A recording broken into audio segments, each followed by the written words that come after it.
Welcome back. Thanks for staying with us. You're watching WION World is One, and this is World DNA with me, Jyotsna Kumar. Let's begin with the headlines.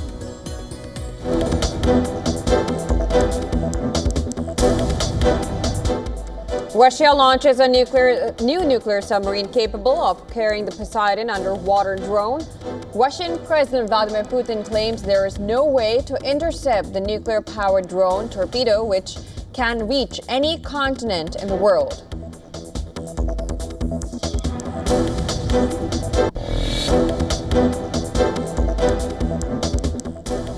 Two people have been arrested after a stabbing spree on a London-bound train left multiple people injured. Armed police were deployed to Huntingdon Station following reports that passengers were being attacked.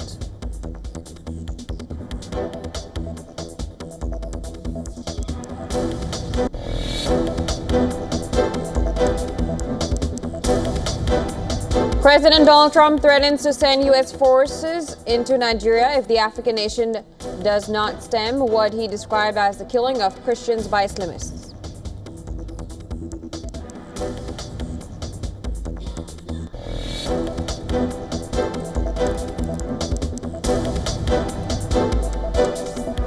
New satellite imagery shows U.S. Navy vessels moving towards Venezuela, adding to U.S. military presence in the Caribbean. This as President Trump has denied that he was considering strikes inside Venezuela.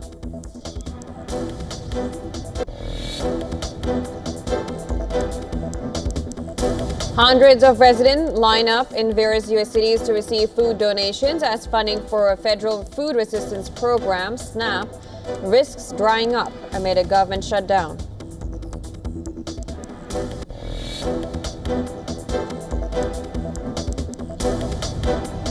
NVIDIA added almost $400 billion to its market value last week to become the first $5 trillion company in the world, or in the history. Even for CEO Jensen Huang, it was an extraordinary week of deal-making spree.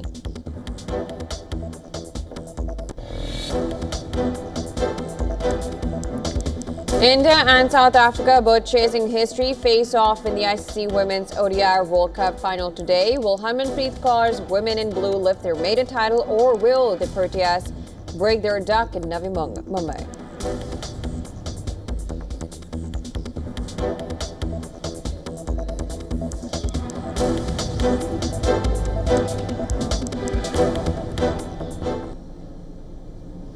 And police have arrested two suspects after a number of people were stabbed on a train in eastern England. While 10 people have been hospitalized, with 9 thought to have suffered life-threatening injuries. Armed police were deployed to Huntingdon Station in Cambridgeshire on Saturday evening following reports that passengers were being attacked. Police said that a number of people were taken to hospital and a large-scale emergency response was mobilized. And according to local media reports, the incident began shortly after the train left Peterborough Station at about 7:30 p.m. local time. Police received a call 9 minutes later, and more than 30 officers were sent to the scene. A witness described seeing a man with a large knife and told the Times newspaper that there was blood everywhere as people hid in washrooms.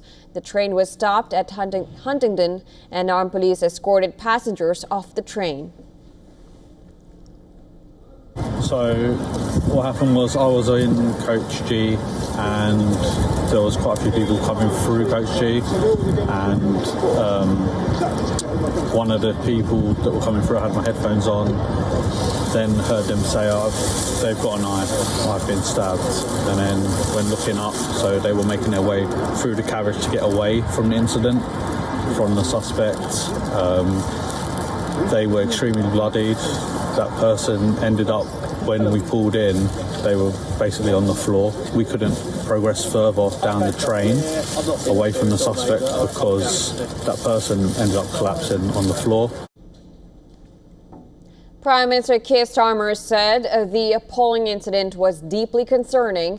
Starmer said in a statement on X, "My thoughts are with all those affected and my thanks go to the emergency services for their response." The London North Eastern Railway said all its railway lines had been closed while emergency services dealt with the incident.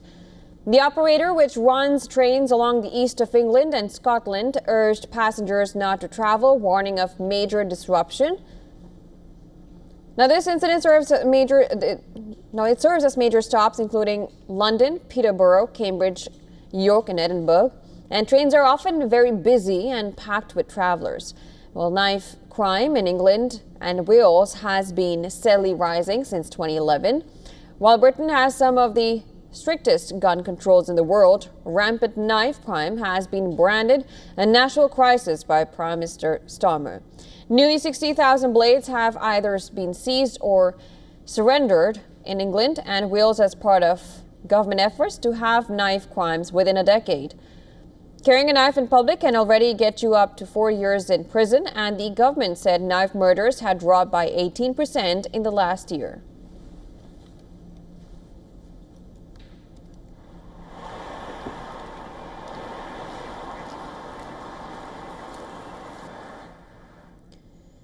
And a brutal new front has erupted in eastern Ukraine. Russia's full-scale push on Pokrovsk has begun.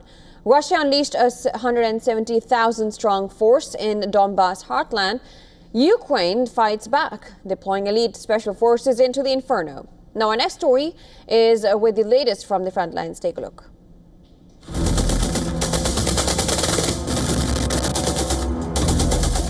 The ground is shaking. The roar of artillery shakes the earth. Pokrovsk is drowning in steel and fire. The thunder of tanks echoes for miles as Russia launches its most punishing assault yet,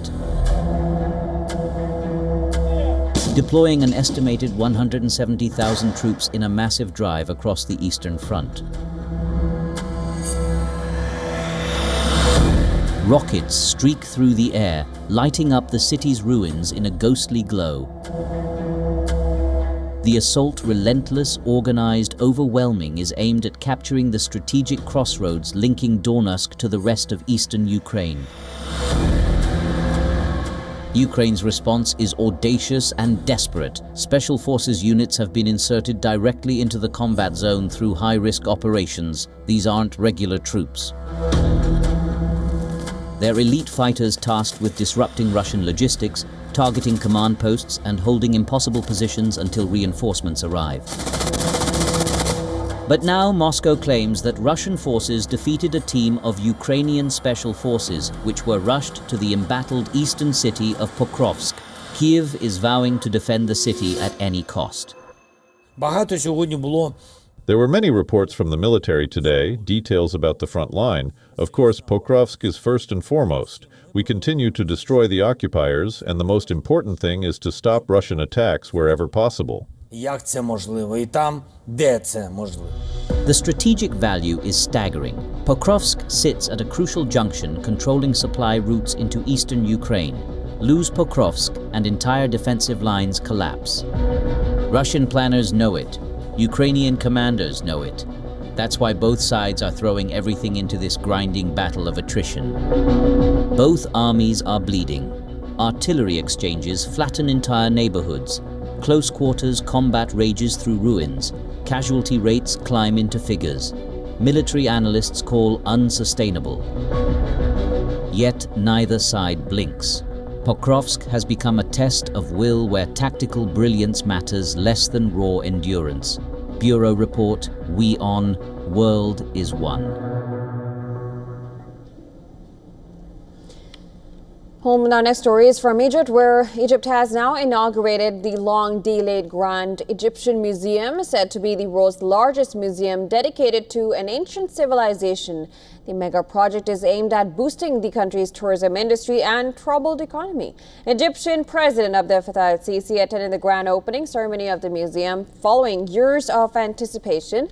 Cairo has finally proudly inaugurated this landmark billion-dollar showcase in a breathtaking tribute to Egypt's timeless pharaonic grandeur. Ahead of the grand opening ceremony, dazzling lights illuminated the Grand Egyptian Museum and the nearby Giza pyramids. Overlooking the iconic Giza Plateau, the museum showcases thousands of artifacts spanning more than 5,000 years of Egyptian history, an extraordinary project that costs over $1 billion to complete. اليوم العظيم اللي إن شاء الله. This is a great day today, where we all celebrate the opening. This global landmark is presented by Egypt as a gift to the whole world, from a country whose history dates back more than 7,000 years, a country that embodies a blend of all the civilizations that have passed through the history of humankind. دولة فيها مزيج من Taking almost 2 decades in the making, the museum has brought together more than 100,000 archaeological artifacts spanning eras from pre-dynastic Egypt to the Greek and the Roman periods, detailing life in ancient Egypt. Situated in close proximity to the Giza pyramids and the Great Sphinx, the Grand Egyptian Museum will, for the first time since the 1922 discovery, display the entire collection of treasures from the tomb of the illustrious king Tutankhamun. Dominating the museum's entrance atrium stands a majestic granite colossus of Ramses the Great, one of Egypt's most revered pharaohs. And while the museum's construction began in 2005, work halted for 3 years amid the political turmoil that followed the 2011 uprising. Now, the grand opening was postponed multiple times, most recently in July this year because of conflicts in West Asia.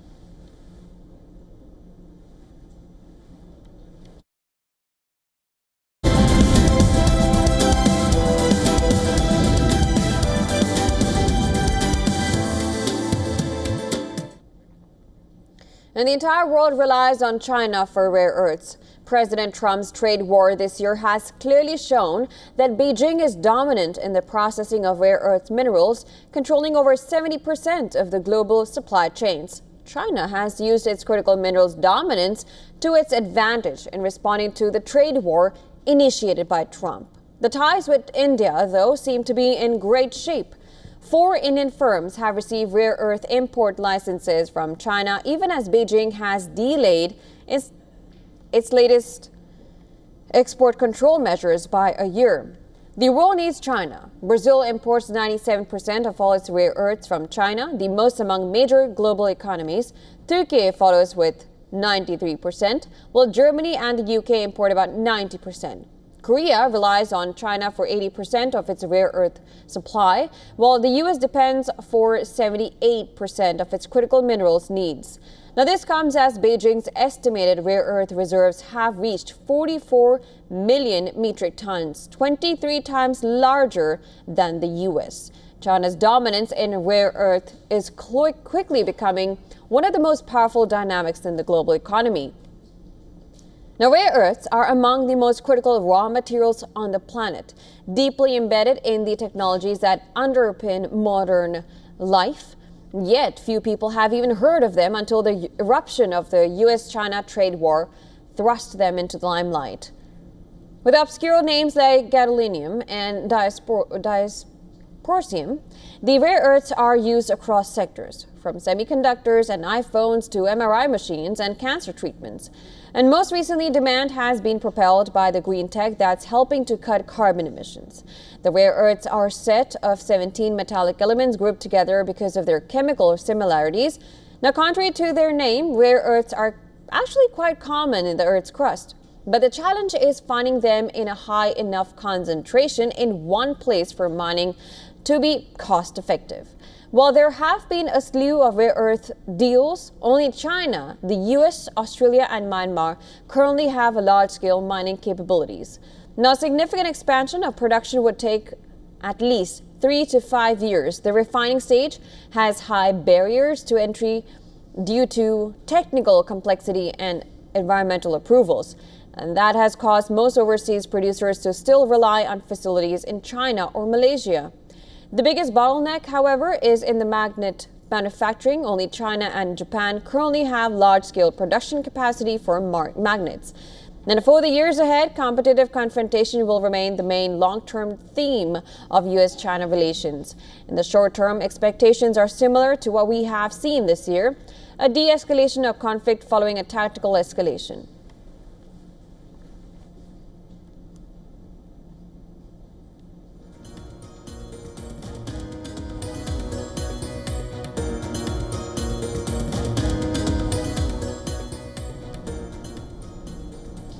And New York City came to life on Halloween night as thousands flooded Manhattan for the 52nd Village Parade, from Thriller dancers rising from the grave to Trump lookalikes, hot dog cats and childless cat ladies. New York lit up for a Halloween that was spooky, playful and colorful. Here are the visuals from there.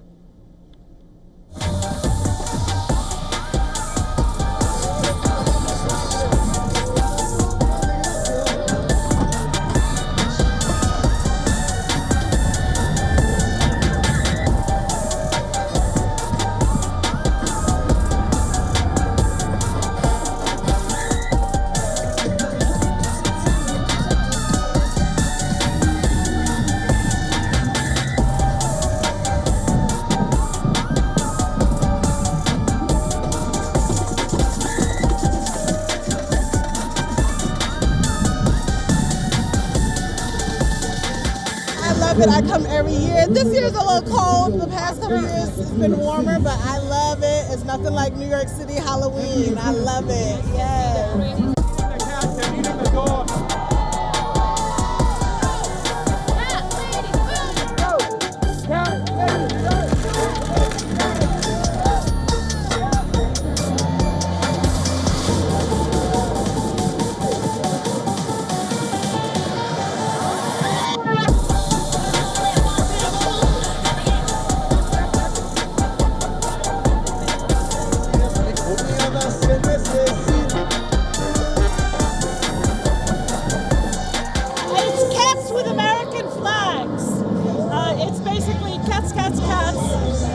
Patriotic cats who are going to vote to save democracy, whose owners are going to vote to save democracy.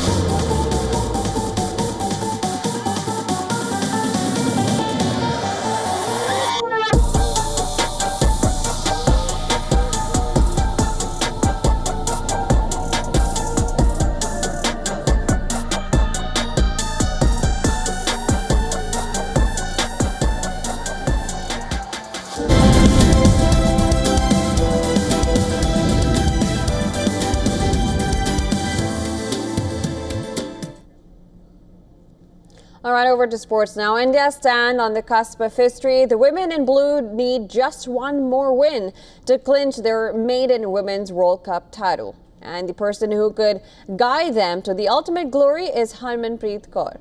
Harmanpreet Kaur, captain talisman, the heartbeat of Indian women's cricket. Harman has been in the mix since 2009, debuting as a 20-year-old with unmatched potential. Over the years, she has become one of the true pillars of the game. Sunday's final will be her third World Cup final overall and her second in the 50-over format. She was part of the Indian squad that fell just 9 runs short against England in the 2017 final, and was the captain when India again ended up on the losing side when they faced Australia in the 2020 T20 World Cup final. Now, Harmanpreet has the chance to lead her troops into the history books. We know how it feels to lose, but we are really looking forward to see how it feels after we win. Hopefully, this day tomorrow will be special for us. We will give our best and play our best cricket. We have worked very hard so far. It's only about getting everything tomorrow for the team. Growing up, she did not have many women cricketers to idolize, so Harman modeled her game on that of Virendra Sehwag. Armed with a ferocious log sweep and gifted hitting ability, Harman has terrorized bowlers just like her hero. Harmanpreet broke through in 2009, but it wasn't until 2013 that she stamped her class. Since then, she's played 160 ODIs, scoring over 4,000 runs at an average of 37.19, with 700s, 22 50s, and strike rate touching 77. Now, this hasn't been her most prolific World Cup, with just 240 runs in 7 innings. But when the big moment arrived, Harmanpreet stood up. Her 89 against Australia in the semi-final was piped by Jemima Rodriguez unbeaten on 127, but it was just as impactful. A knock worth as much as her iconic 171 against the same opponents in the 2017 World Cup semi-final. It was Hanuman's third 50-plus score in women's ODI World Cup knockout matches. Only Australia's Belinda Clark with 4 has more. Now just one last act stands between Harmanpreet Kaur and achieving greatness. Yeah, last time when we reached the finals, after coming back, we saw a really big change in India. Women's cricket has progressed and we saw a lot of girls on the ground. So I'm sure that when we win in this final, we will see many more changes and cricket will see more improvements. Not only on international level, but also on domestic level. There will be many more improvements. I think we are really looking forward to that moment, where women's cricket will get more seriousness and more viewership.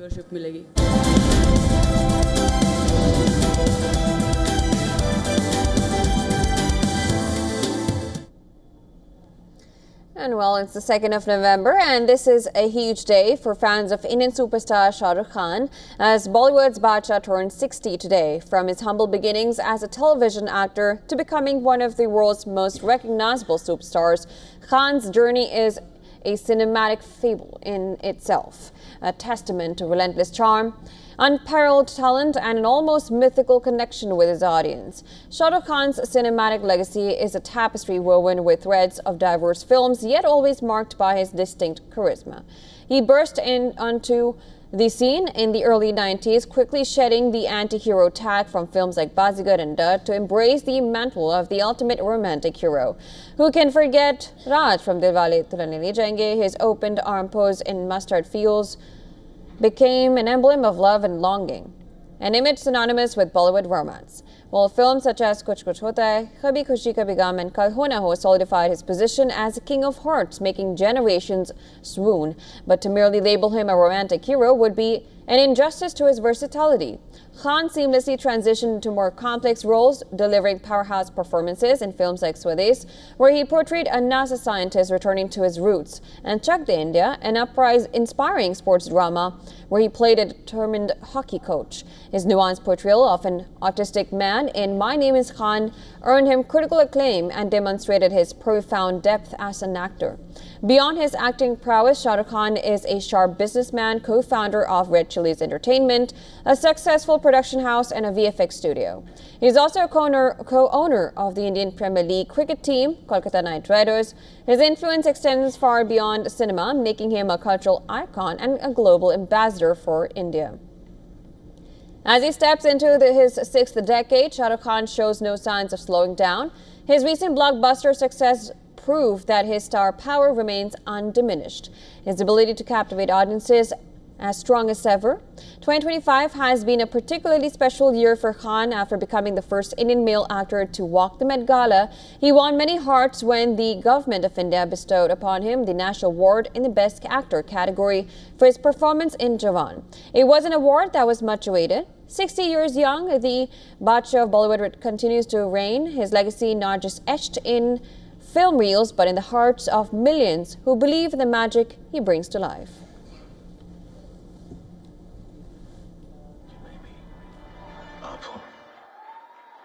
Shah Rukh Khan, ladies and gentlemen, globally renowned actor and producer. And that's all in this bulletin, but don't go anywhere. Coming up, US is turning up the heat on China, accusing Beijing of escalating intimidation and illegal activity across the South China Sea. We'll get you all the latest on that story on the other side. Keep watching WION World is One.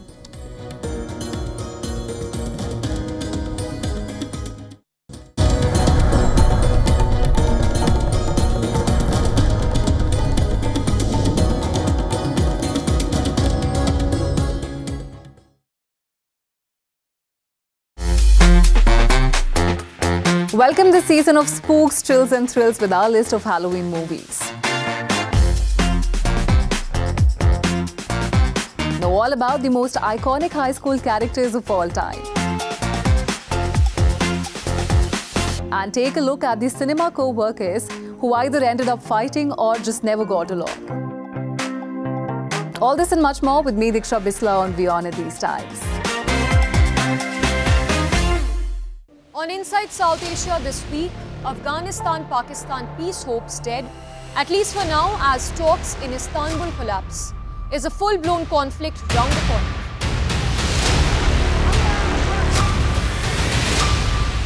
Bangladesh rolls out the red carpet for radical Islamic preacher and 2016 bakery blast mastermind Zakir Naik. Cyclonic storm Montha rams into states along India's Bay of Bengal coastline. This and more on Inside South Asia.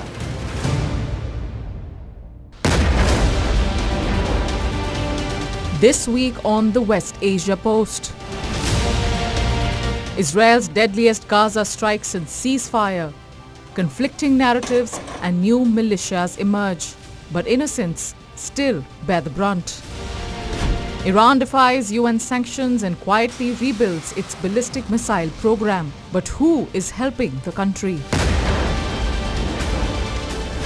Yemen's Houthi rebels arrest alleged spies in their country and threaten Israel again. Watch the West Asia Post with me, Radi Francis, only on WION. World is one.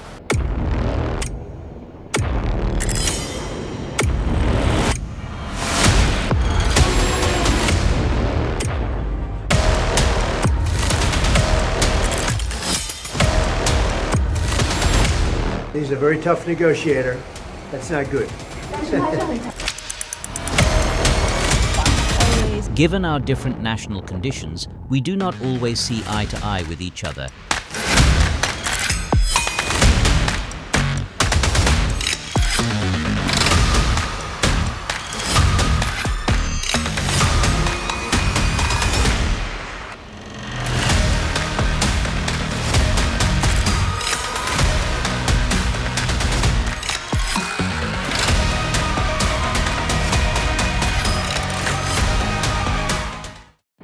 Rashtriya Swayamsevak Sangh. To some, it's an extreme ideology. To others, it's the very soul of India. To some, it's rebellion. To others, it's a principle of nation building.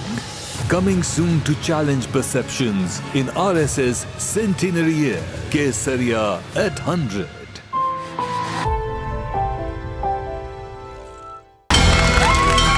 From the bustling trading floors of Wall Street to the vibrant exchanges of Asian stock markets, WION breaks it down for you to make sense of what's happening. As we reveal the key factors behind events, strategic battles, and the game-changing business decisions that shape the world. We bring you all of this and more on World Business Watch. WION, India's global voice, the channel that brings you the biggest stories from across the world through India's lens. Now available in more than 190 countries worldwide. Because we believe that the world is one. Watch us in Africa, Europe, USA and Canada, South America, Asia Pacific, Middle East and North African regions. Also available on these digital platforms across the world. WION. World is one.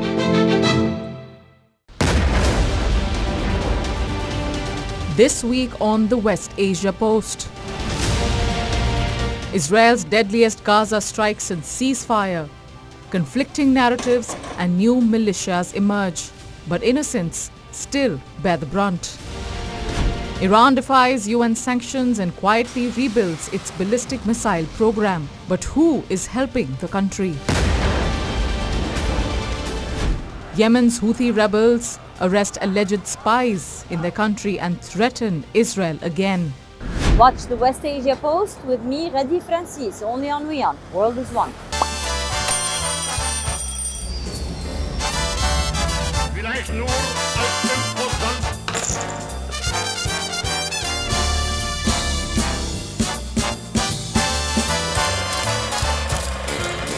WION, India's global voice, the channel that brings you the biggest stories from across the world through India's lens. Now available in more than 190 countries worldwide. Because we believe that the world is one. Watch us in Africa, Europe, USA and Canada, South America, Asia Pacific, Middle East and North African regions. Also available on these digital platforms across the world. WION. World is One.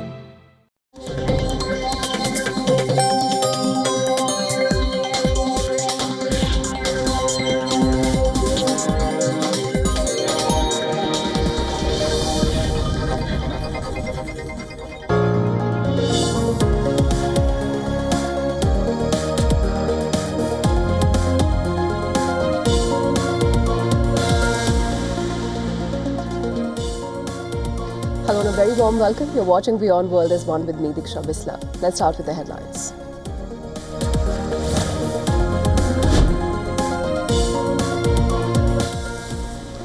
Thousands gather in Tel Aviv's Rabin Square, marking 30 years since the assassination of Prime Minister Yitzhak Rabin. Opposition leader Yair Lapid was amongst the speakers at the event, calling for unity, democracy and the renewal of Israel's founding ideals.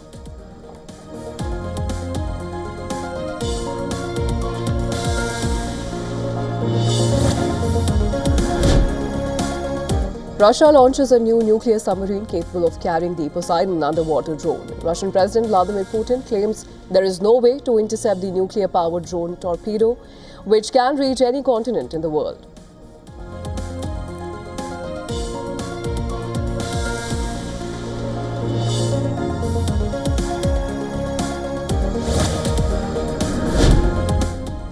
UK police arrest 2 suspects after a mass stabbing on a London-bound train. 10 people injured, with 9 suffering life-threatening injuries.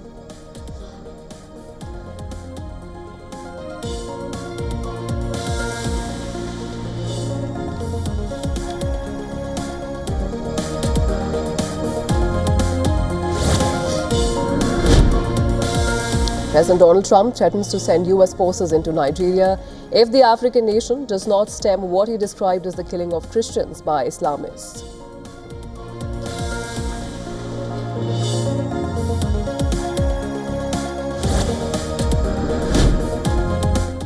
New satellite imagery shows US Navy vessels moving towards Venezuela, adding to US military presence in the Caribbean. This as President Trump has denied that he was considering strikes inside Venezuela.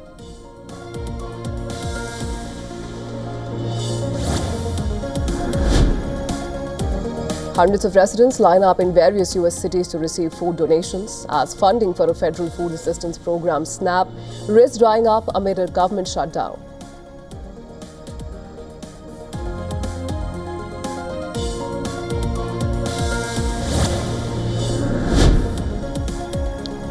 The US said Beijing is suspending some rare earth churns and ending investigations into chip makers. The move could help stabilize global semiconductor supply, pricing and cross-border capital flows in the tech economy.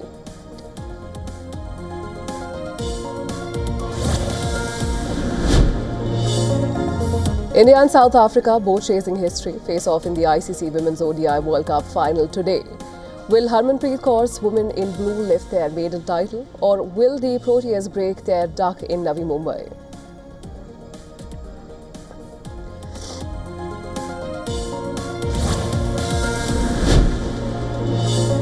Thousands filled the streets of Mexico City to watch the Day of the Dead parade. People were dressed in colorful clothing and wearing La Catrina skull makeup.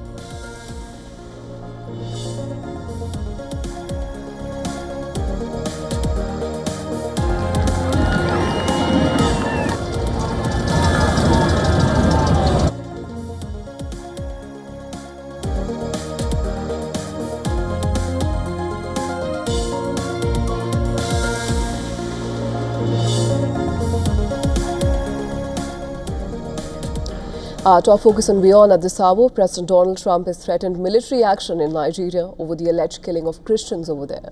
Trump threatened to send US forces into Nigeria with guns a-blazing if Nigeria does not stem what he described as the killing of Christians by Islamists. The US president has said that he had asked the Pentagon to map out a possible plan of action. Trump's warning came a day after he said that Christianity was facing an existential threat in Nigeria. Trump said if the Nigerian government continues to allow the killing of Christians, United States will immediately stop all aid and assistance to Nigeria. He then went to mention the possibility of a military action to wipe out Islamic terrorists who are committing horrible atrocities. Trump's Secretary of War, Pete Hegseth, responded to Trump's post, saying that his department is preparing for action. Meanwhile, Nigeria's President Bola Ahmed Tinubu has earlier pushed back on Trump, announcing the day before that he was designating the West African country a country of particular concern for allegedly failing to rein in the persecution of Christians. In a social media statement on Saturday, Tinubu said that the categorization of Nigeria as a religiously intolerant country does not reflect the national reality. Several U.S. lawmakers, including Senator Ted Cruz, have claimed that Christian genocide and persecution in Nigeria have been on the rise. Nigeria is divided between a Muslim-majority north and a largely Christian south. Figures show that between 2019 and 2023, nearly 17,000 Christians were killed in the country. In just the first 7 months of 2025, more than 7,000 victims were reported. However, experts say that the violence is indiscriminate. The country is consumed by security issues. Its northeastern region is at the epicenter of a Boko Haram jihadist insurgency. Now, according to the United Nations, it has killed more than 40,000 people and displaced more than 2 million since 2009. In central Nigeria, majority Muslim herders have repeatedly clashed with majority Christian farmers. Well, the conflict is frequently portrayed as interreligious, but generally stems from competition over land access.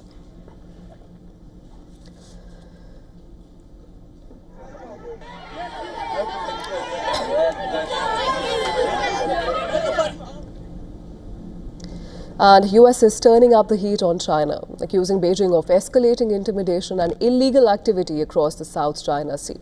Defense Secretary Pete Hegseth told ASEAN counterparts that China's recent moves from ramming ships to declaring the Scarborough Shoal and nature reserve signal a growing disregard for regional sovereignty, even as dialogue continues between Washington and Beijing. China's provocative actions also demonstrate a lack of respect for your countries, challenging and threatening territorial sovereignty. China's sweeping territorial and maritime claims in the South China Sea fly in the face of their commitments to resolve disputes peacefully. And I will say I welcome the dialogue. And on the water, a show of force, the armed forces of the Philippines confirming that they carried out a joint naval and air drills with the United States, Australia and New Zealand from Thursday to Friday in the disputed South China Sea. Now, this is the 12th round of multinational drills since last year as Manila steps up efforts to defend what it calls its sovereign rights in the maritime region. The latest exercise included anti-submarine warfare drills, replenishment and refueling at sea, flybys and communication operations. A Philippine-guided missile frigate and surveillance aircraft, a frigate from Australia with a Seahawk helicopter, a New Zealand Navy support ship and the US destroyer USS Fitzgerald. The Philippine military